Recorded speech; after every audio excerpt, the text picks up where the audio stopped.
like me characterizing it this way, but they're actively against God. An unbeliever is actively against God. And in this system, regeneration, the new birth, actually has to come before faith, because a spiritually dead corpse, cannot respond in faith. See, there you go. There it is. He said in their system, being born again has to come before faith, because a spiritually dead corpse, he didn't say because a spiritually dead corpse cannot possess faith, because that's what we say. That's how we would continue, because we're speaking in the spiritual. He says because a spiritually dead corpse cannot respond in faith, take this action, not possess this attribute of faithfulness that God gives as a spiritual gift, because they don't understand. I know they get mad because you say they don't understand, but they really just don't understand. How about don't get mad about it one time and think, maybe I don't understand. Maybe I'm being very arrogant and getting angry when people say that I don't understand. And I'm trying to, as hard as I can, to untwist it. I really am. Because look, what's responding?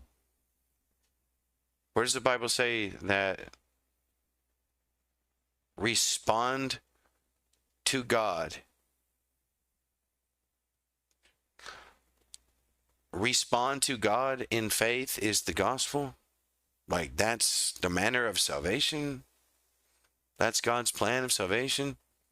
To just see who will respond in him, respond to him in faith. And if you do, he rewards you. That's a works-based salvation, guys. Okay? A biblical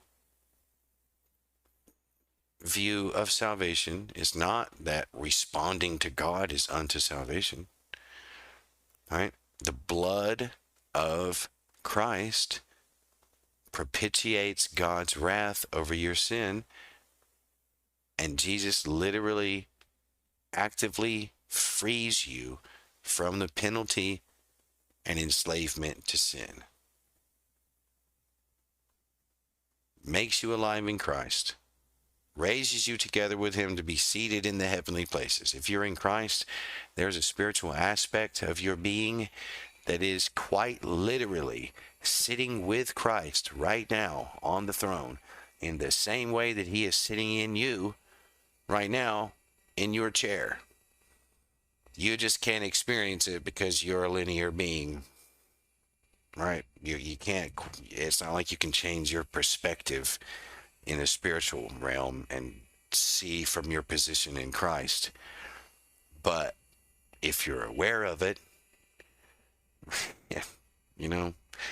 then you can draw on it for strength. You can go there in prayer. What do you think it means to go to the Lord, to go to the throne of God in prayer? How are you able to go into the throne room? Because you're there in Christ already. Anyway, that's a little bit of a tangent, but